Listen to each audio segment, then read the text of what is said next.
మోక్షగుండం విశ్వేశ్వరయ్య ద్వారా శాశ్వతంగా ఈ నగరానికి వరద ముప్పు నుంచి రక్షించడమే కాకుండా తాగునీటి సమస్యను పరిష్కరించడానికి 1908లో నిజాం సర్కార్ ఈ కార్యక్రమాన్ని ఈ ప్రాజెక్టును చేపట్టడం జరిగింది.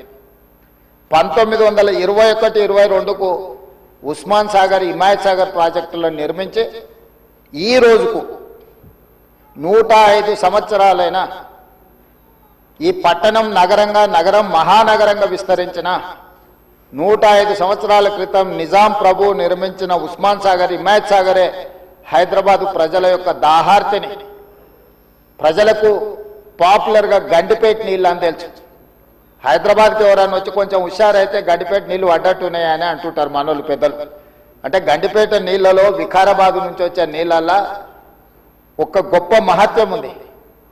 వికారాబాద్ అడవి ఏదో పిచ్చి మొక్కలతో మొలిచిన అడవి కాదు అధ్యక్ష, వనమూలికలతో కూడుకున్న అడవి.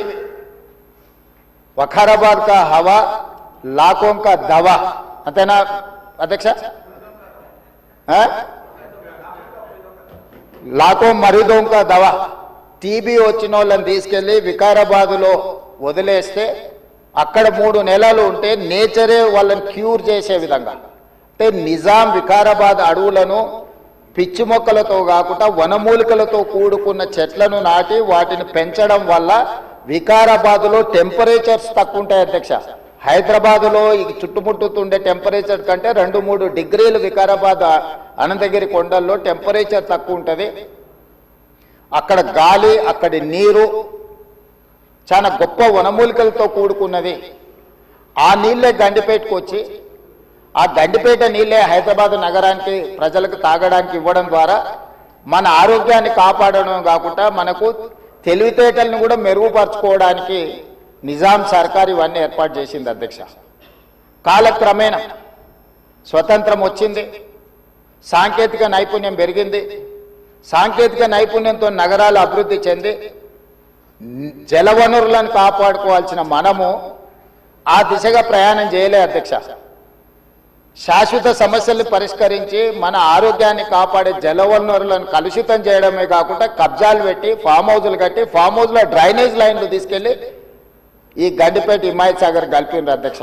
ఆగర్భ శ్రీమంతులు కట్టుకున్న ఫామ్ హౌజుల్లో ఉన్న డ్రైనేజ్ కనెక్షన్స్ తీసుకెళ్లి గండిపేటకు హిమాయత్ సాగర్కు కనెక్ట్ చేస్తే వాళ్ళ మీద ఉక్కుపాదం మోపి అన్నిటిని కూలగొట్టి లక్షలాది నగరంలో ప్రజలు తాగే నీళ్లను కలుషితం చేస్తే ఎవరిని క్షమించమని చెప్పి మా ప్రభుత్వం వచ్చిన తర్వాత కఠినమైన చర్యలు తీసుకున్నది అధ్యక్ష. దాని మీద ఎన్నో విమర్శలు వచ్చినాయి. జన్వాడలో ఫామ్ హౌజులు, మొయినాబాద్లో ఫామ్ హౌజులు కట్టుకున్న వాళ్ళు నా మీద దాడి చేసిరు.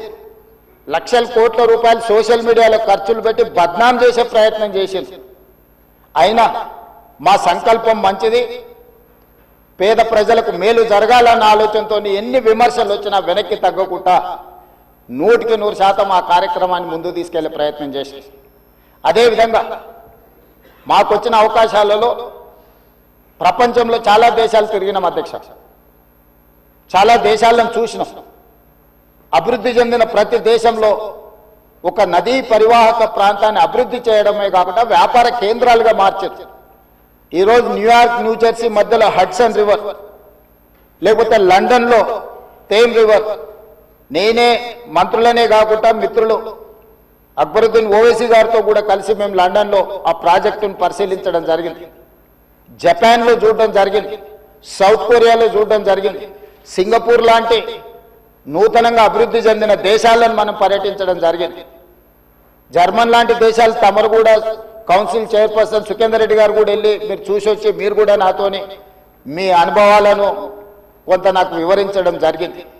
అంటే ప్రపంచ స్థాయి గుర్తింపు పొందిన నగరాలలో నదీ పరివాహక ప్రాంతాలను కాపాడుకోవడమే కాకుండా ప్రక్షాళన చేయడమే కాకుండా వ్యాపార కేంద్రాలుగా మార్చి ఆ రాష్ట్రము, ఆ దేశం యొక్క ఆర్థిక వ్యవస్థను బలోపేతం చేసుకోవడానికి ప్రపంచ దేశాలు పోటీ పడుతున్నాయి. ఈరోజు గుజరాత్ అహ్మదాబాద్లో సబర్మతి రివర్ ఫ్రంట్ కట్టుకున్నారు. భారతీయ జనతా పార్టీ నాయకులు, ప్రజాప్రతినిధులు గొప్పగా చెప్పుకుంటూ ఉంటారు. నరేంద్ర మోడీ గారు, అమిత్ షా గారు గుజరాత్లో సబర్మతి రివర్ ఫ్రంట్ అద్భుతంగా కట్టిర్రని దాదాపుగా 60,000 ఫ్యామిలీలను అక్కడి నుంచి తరలించింది అధ్యక్ష.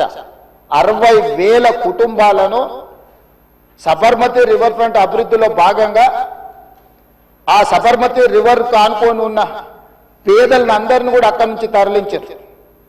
ఉత్తరప్రదేశ్లో గంగానది ప్రక్షాళన చేసి అక్కడ రివర్ ఫ్రంట్ కట్టుకున్నారు. ఈ మధ్యకాలంలో ఢిల్లీ ఎన్నికల్లో బీజేపీ యమునా నదిని ప్రక్షాళన చేసి ప్రపంచ స్థాయి నదీ పరివాహక ప్రాంతాన్ని అభివృద్ధి చేస్తామని ఎన్నికల్లో భారతీయ జనతా పార్టీ నరేంద్ర మోడీ గారు చెప్పి ఢిల్లీ ఎన్నికల్లో గెలవడం జరిగింది. ఆ విషయాలను అన్నిటినీ భారతీయ జనతా పార్టీ అద్భుతంగా గొప్ప అభివృద్ధి నమూనాగా మాట్లాడుకొని ఎన్నికల్లో ఎజెండాగా మార్చి చెప్పుకున్నారు అధ్యక్ష. మేము తప్పు పట్టడం లేదు. అభివృద్ధి జరిగినప్పుడు కొంతమందికి ఇబ్బంది జరుగుద్ది.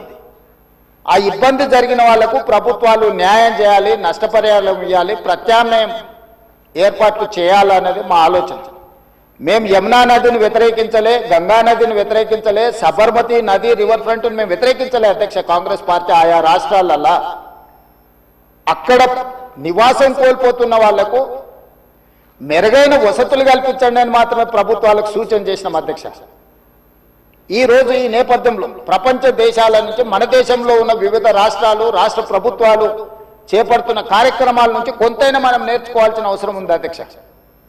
వాళ్ళందరికంటే ముందు నిజాం సర్కార్ మూసీ నది రివర్ ఫ్రంట్ను నిజాం కట్టిండి అధ్యక్ష. వీళ్ళందరూ మేల్కోకముందే మీరు పురాణపూల్ బ్రిడ్జ్ నుంచి మక్కా మసీదు నుంచి మీరు ఆ లైన్ అంతా చూడండి.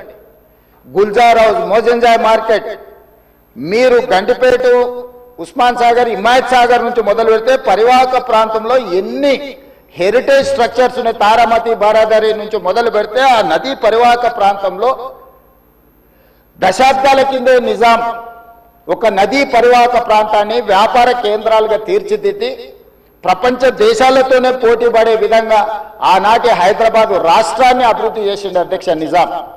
కాలక్రమేణా స్వతంత్రం వచ్చింది, ప్రజాస్వామిక పాలన వచ్చింది.